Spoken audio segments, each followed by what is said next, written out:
nag-aaway kami ng lola ko. Phoenix! Wala, kinukwento ko lang yung lola ko. Kasi sobrang buti niya kasi.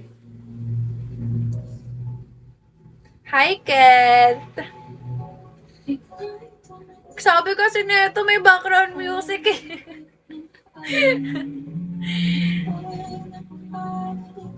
Nakakainis. Hi, Class S!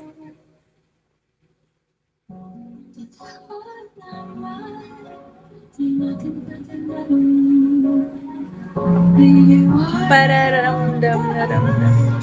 ID number. Ano pa ba? Basta sobrang sarap yung lola ko, kung tatanungin niyo ako. Sobrang sarap magluto. Sweet! Malambing yung lola ko. Phoenix! Thank you! Si Phoenix to, di ba?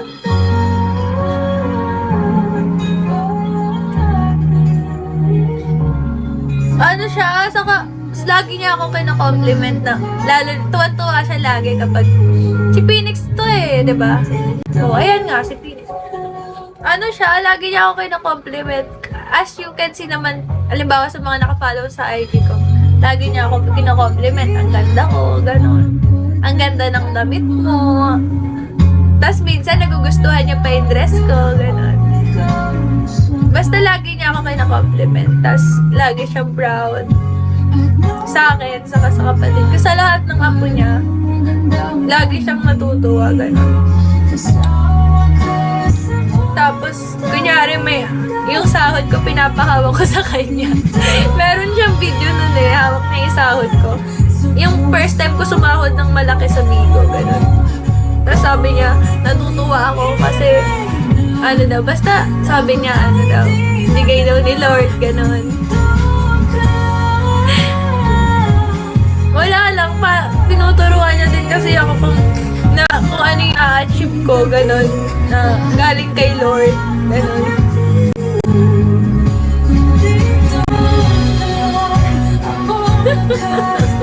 Sobrang mahal kasi ni Lola.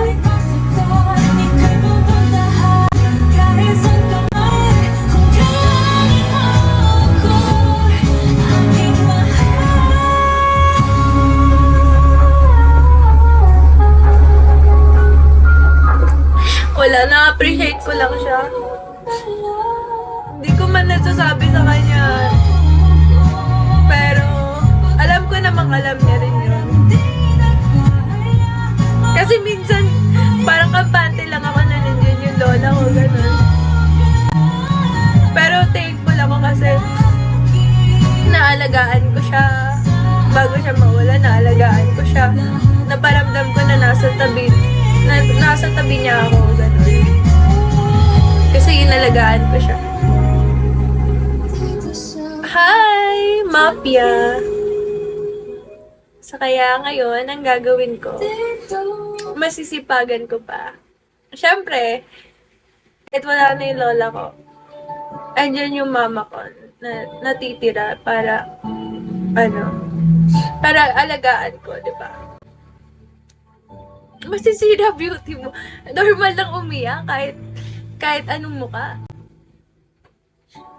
Yes. Kaya mas na-motivate ako na mas sipagan ko pa. Kasi kailangan ako ng pamilya ko. Lalo ngayon yung papa ko, wala siya parang nagpahinga siya sa work niya eh. Kaya kailangan ko mag-double grind. Double grind. Siyempre, yung ate ko nagla-live selling din siya. Paras kami nag-aaral. Graduating na din yung ate ko. Tapos ako, third year college. Pinapagsabay yung pagla-live.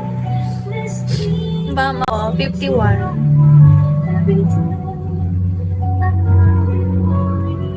Kaya, ayun lang, mas na-motivate pa ako na mas mag-hard work.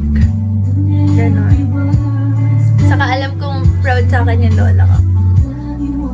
Sabi, pili niya pa nga sa akin eh. Sabi niya, wag daw aawayin yung mama ko. Or wag pabayaan. Ako yung lola mo.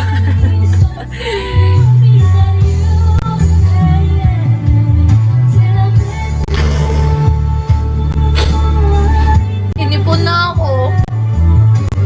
Boss, evening! Good evening! Every day, I love you more each day.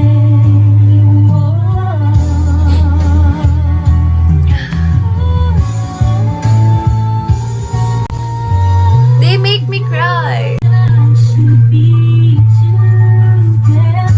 Saka ano guys, unang gabi na nawala yung lola ko, unang lamay. Nagparamdam siya sa akin, inuuga niya yung bed. Kasi diba sabi ko nga sa inyo, tabi kami matulog. Tapos yung unang gabi na namatay siya, syempre, andun muna ako sa chapel. Sa chapel kasi siya, hindi siya dito sa bahay. Sa chapel. Tapos syempre umuwi ako nun kasi para sa akin, kahit nasa ganung sitwasyon ako, ayoko pabayaan yung pag-aaral ko. Papasok pa din ako. Ganon. So, talagang pinapagsabay ko. Ganon. Tapos nakakapag-live din ako. Pinapa-oras ko yung live ko. Ganon.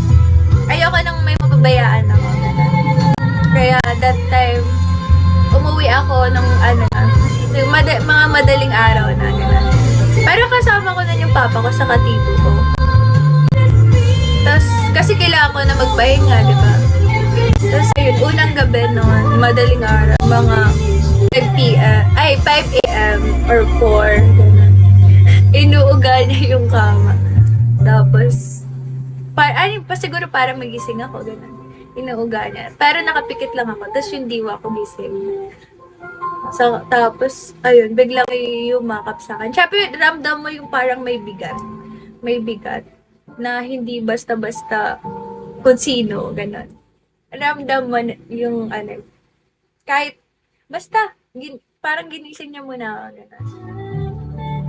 Tapos naramdaman ko may yumakap sa akin. Hindi naman ako naka ng takot, pero naisip ko lang na siya agad yun. Pero hindi ko na inopen yung eyes ko kasi, hindi ko inopen kasi parang hindi ako ready kung alimbawa kung makita ko. Parang hindi ako ready kasi sanay lang ko na buhay lang siya. Ganun. Ramdamin mo. Payakap din. ID number, hello.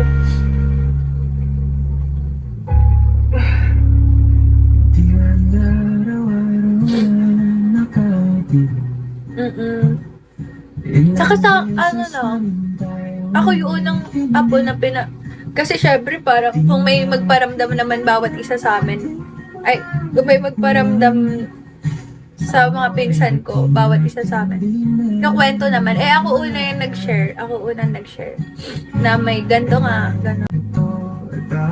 Sa akin siya una na gano'n. Tapos, kanina, napaidlip ako. Tapos nanaginip ako. Di ba nasa na nga siya, nasa baul. Ano bang tawag? Last! Good evening! Sa baul. Tapos, Christian. Nasa baul siya. Tapos, parang casket. Nasa casket siya. Basta sa panaginip ko to Tapos, bigla siyang nabuhay, gano'n. Panaginip ko, bigla siyang nabuhay. Tapos, parang naging milagro, gano'n, na gumaling siya. Tapos, nakasama pa namin siya hanggang 95 years old, gano'n. Tapos, nagising na ako. Tapos, sabi ko, panaginip lang pala. Basta parang nagsasalita pa siya dun sa panaginip, gano'n. Di ba nga parang, nabuhay siya. Nasa casket na siya, tapos nabuhay siya. Tapos, syempre, di ba, nahirapan nga siya huminga. Pero nung nabuhay siya, yung parang nabuhay siya ulit, kinakausap niya ba ako, gano'n. Kasi may promise kami na 95 years old, magsa-celebrate kami ulit, gano'n. Sa huli, wala.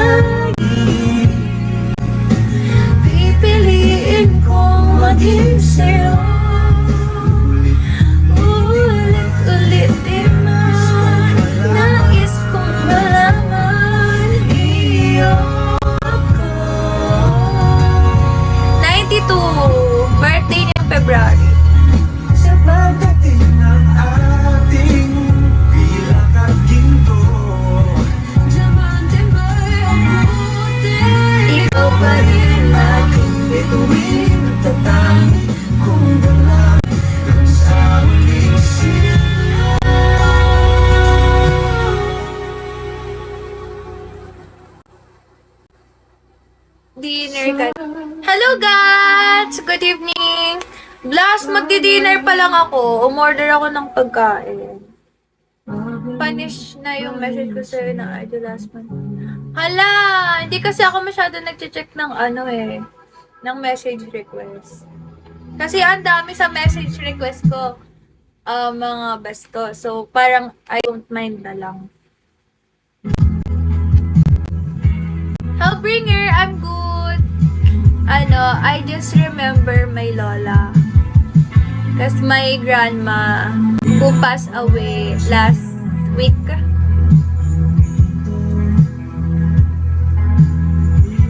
She's in heaven now. Ito, anong birthday niya, oh. Tingnan niyo.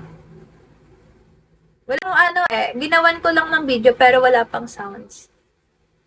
Ito. Ayan. Nag-ano pa kami. Lagi kaming ganito pag may birthday siya. Yung lagi kaming sama-sama. Kaya, oo, malakas pa siya talaga. Pero hindi nga namin kung maaga lang namin din na laman na may pneumonia na pala siya, edi sana nagamot agad, diba? Pero sobrang talas pa ng isip niya. At the age of 92, kilala niya kami lahat. And yung 91 naman siya niyan. Basta, kapag binibigyan ng pera yung lola ko, guys, lumalakas yung lola ko. Okay, guys, lumalakas yung lola. Ayan, mini-make-upan ka. Ayan, tapos pag may nagpapadala sa akin ng mga grocery or something, masaya siya para sa akin. Tapos sasabihin niya, pagpalain daw yung mga nagbibigay sa akin, ganon. Ganon siya.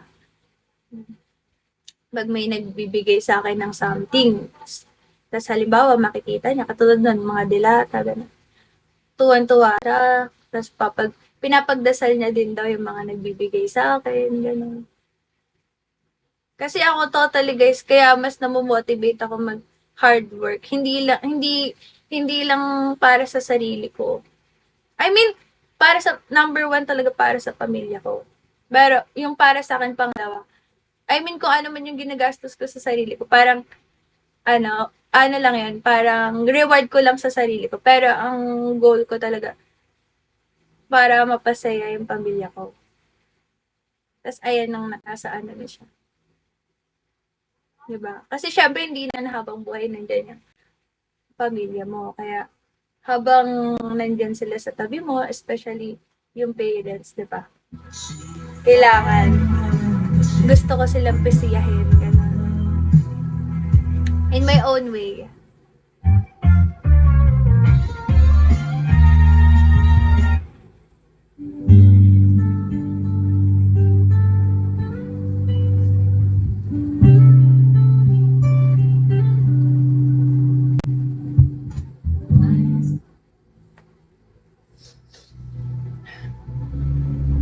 Wow. Ilan kayo, healthy?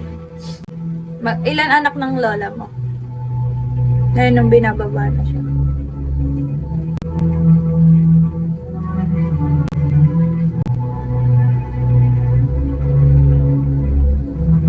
I-story ko kasi to. Hindi ko pa na-story. 6.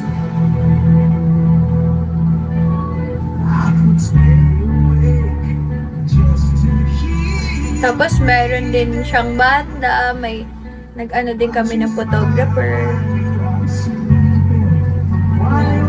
May drone din. Argana daw.